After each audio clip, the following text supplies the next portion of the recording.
नमस्कार विद्यार्थी मित्रांनो, आजच्या व्हिडिओमध्ये आपण BA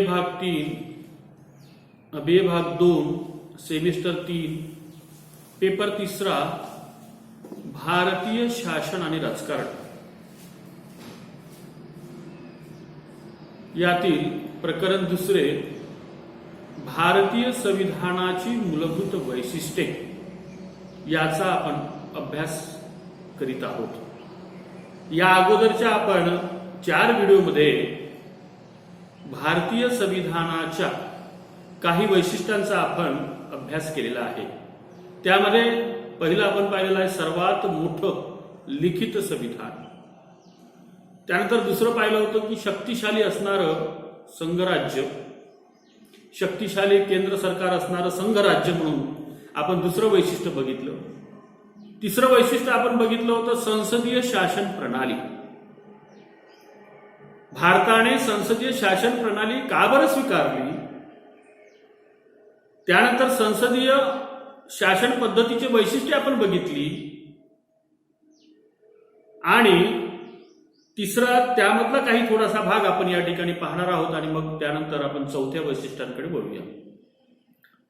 भारताने जरी इंग्लंडकडून संसदीय शासन पद्धती स्वीकारली असेल, म्हणजे घटनाकारांनी जरी स्वीकारली असेल त्या काळामध्ये, तरी ती जशीच्या तशी स्वीकारली नाहीत।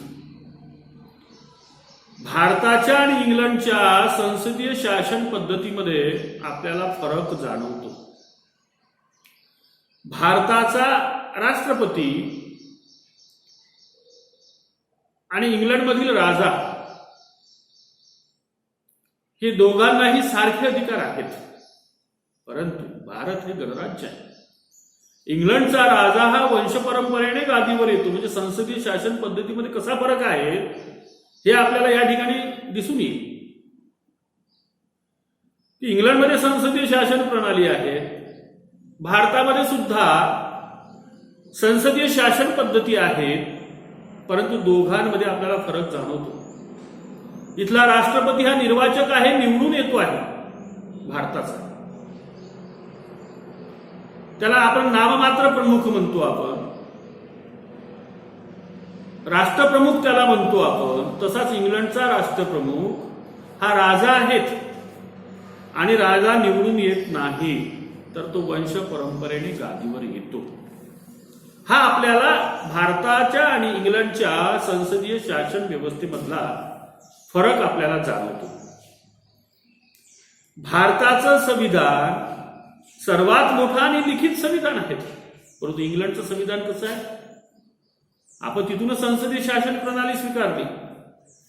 इंग्लंडच्या संविधान हे अलिखित आहे, यामुळे इंग्लंडमधील संसदेच्या सत्ता अमर्याद आहेत, परंतु भारताची सत्ता ही मर्यादित असल्याचं आपल्याला दिसून येते। भारतीय संसदेने केलेले कायदे, म्हणजे भारतीय संसदेने केलेले कायदे जर संविधान विरोधी असेल, संविधानाच्या तरतुदीमध्ये बसत नसेल, हे पाहण्याचं काम कोणाचं आहे, तर सर्वोच्च न्यायालयाचं आहे। त्याला सर्वोच्च न्यायालयाचा न्यायालयीन पुनर्विलोकनाचा अधिकार असं म्हटलं जातं। आणि मग संसदीय शासन व्यवस्थेमध्ये पार्लमेंटने केलेला कायदा हा योग्य की अयोग्य ह्या ठरविण्याचा अधिकार, म्हणजे संविधानातील तरतुदींशी तंतोतंत जुळते की संविधानाचं उल्लंघन करणारा कायदा आहे, हे ठरविण्याचा अधिकार कोणाला आहे, सर्वोच्च न्यायालयाला आहे भारतामध्ये, परंतु इंग्लंडमध्ये तसं नाही। आणि म्हणून इंग्लंडमधली संसदीय शासन पद्धती जरी आपण त्यांच्याकडून स्वीकारली असेल भारताने, नाही का, आपण भारताने जरी इंग्लंडकडून संसदीय शासन पद्धती स्वीकारली असेल, तरी ती इंग्लंडपेक्षा वेगळी आहे असंच आपल्याला म्हणावं लागतं। असंच भारताच्या संसदीय शासन पद्धतीचा आपण अभ्यास केल्यानंतर आपल्या लक्षात येते। आणि म्हणून भारतीय राजकीय व्यवस्थेमध्ये भारतीय संविधानाचं हे तिसरं वैशिष्ट्य म्हणजे संसदीय शासन प्रणाली. त्यानंतर आपण चौथं वैशिष्ट्य आपण बघूया की भारतीय संविधानाचं चौथं वैशिष्ट्य कोणतं, तर मूलभूत अधिकार आणि मूलभूत कर्तव्य हे भारतीय संविधानाचं चौथं वैशिष्ट्य आपल्याला म्हणावं लागेल. भारतीय नागरिकांच्या मूलभूत अधिकाराचे सविस्तर वर्णन, भारतीय नागरिकांच्या मूलभूत अधिकाराचे सविस्तर वर्णन कलम 14 ते 35 मध्ये, भारतीय घटनेच्या कलम 14 ते 35 मध्ये समावेश करण्यात आला. त्यामध्ये प्रामुख्याने समानतेचा अधिकार, स्वातंत्र्याचा अधिकार, शोषणाविरुद्धचा अधिकार, धर्म स्वातंत्र्याचा अधिकार, सांस्कृतिक व शैक्षणिक अधिकार आणि शेवटचा जो आहे तो घटनात्मक उपाययोजनांचा अधिकार, या 6 मूलभूत अधिकारांचा भारतीय घटनेमध्ये समावेश होतो. आणि म्हणून जोपर्यंत आपण नागरिकांना अधिकतम अधिकार देणार नाही, त्यांचे सर्वांगीण विकासाच्या दृष्टिकोनातून अधिकतम लोकांचे अधिकतम सुख आपण देणार नाही, तोपर्यंत खऱ्या अर्थानं त्या देशाचा, त्या राज्याचा विकास होणार नाही. आणि म्हणून समानतेचा, स्वातंत्र्याचा, शोषणाविरुद्धचा हे सर्वच्या सर्व कलम 14 ते 35 अंतर्गत आपल्याला अधिकार देण्यात आलेले आहेत. स्पष्टपणे त्याची नोंद आहे. आणि म्हणून त्याला न्यायालयीन संरक्षण सुद्धा आहे. शेवटचा जो अधिकार आहे तो घटनात्मक उपाययोजनांचा अधिकारमध्ये जर आपले कुठलेही अधिकार आपले कोणी हिरावून घेण्याचा प्रयत्न केला तर त्या विरुद्ध आपल्याला न्यायालयामध्ये सुद्धा जाता येतो. अशा पद्धतीनं एक 7वा मालमत्तेचा आणि संपत्तीचा अधिकार सुद्धा यापूर्वी होता, परंतु 1978च्या 44व्या घटना दुरुस्तीने मालमत्तेचा अधिकार म्हणजे जनतेला मालमत्तेचा आणि संपत्तीचा अधिकार सुद्धा देण्यात आला होता.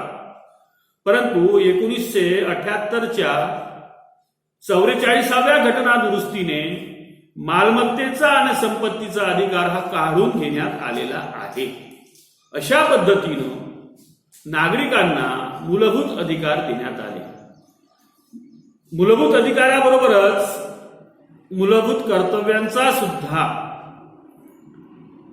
कलम 1976च्या घटना दुरुस्तीने 43व्या घटना दुरुस्तीने म्हणजे 1976ची जी घटना दुरुस्ती झाली 43वी घटना दुरुस्ती, त्या घटना दुरुस्तीने भारताच्या संविधानामध्ये मूलभूत कर्तव्यांचा सुद्धा समावेश करण्यात आला. एकीकडे आपण अधिकार सांगतो, परंतु दुसरीकडे कर्तव्य सुद्धा आपल्याला असली पाहिजे. आपल्या देशाचं राष्ट्रगीत, आपल्या देशाचं राष्ट्रीय प्रतीक, राष्ट्रीय स्मारकांचं, महिलांचं मान सन्मान ठेवला पाहिजे, ज्येष्ठ नागरिकांचा मान सन्मान ठेवला पाहिजे, आपण आपल्या राष्ट्रध्वजाचा सन्मान ठेवला पाहिजे आपण. म्हणजे एकीकडे अधिकार आणि दुसरीकडे कर्तव्य सुद्धा व्यक्तींना विसरायला नको, याकरिता भारतीय संविधानामध्ये 11 मूलभूत कर्तव्यांचा सुद्धा समावेश करण्यात आलेला आहे. आणि अशा प्रकारे मूलभूत अधिकार आणि मूलभूत कर्तव्याची स्पष्ट नोंद भारतीय संविधानामध्ये केल्यामुळेच खऱ्या अर्थानं जनतेला आपल्या अधिकारामुळे आपला सर्वांगीण विकास करून घेणं सहज शक्य झालं. आणि दुसरीकडे राष्ट्रप्रेम, राष्ट्रीय एकात्मता, आंतरराष्ट्रीय संबंध,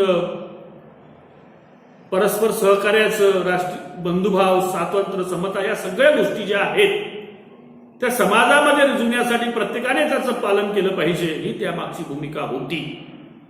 राष्ट्रीय स्मारकांचं आपण जतन केलं पाहिजे, सरकारी इमारतींचं आपण जतन केलं पाहिजे, राष्ट्रीय मालमत्तेचं आपण संरक्षण केलं पाहिजे. हे आपलं प्राथमिक कर्तव्याची सुद्धा जाणीव भारतीय संविधानकर्त्यांनी करून दिली. अशा प्रकारे आपण मूलभूत अधिकार आणि मूलभूत कर्तव्य हे भारतीय संविधानाचं एक महत्वाचं वैशिष्ट्य आहे असंच आपल्याला म्हणावं लागेल. विद्यार्थी मित्रांनो, मी या ठिकाणी इथेच थांबतो आहे. हा व्हिडिओ बघून आपण लाईक करा, सबस्क्राईब करा, शेअर करा, कॉमेंट्स द्या. मी या ठिकाणी इथेच थांबतो. धन्यवाद.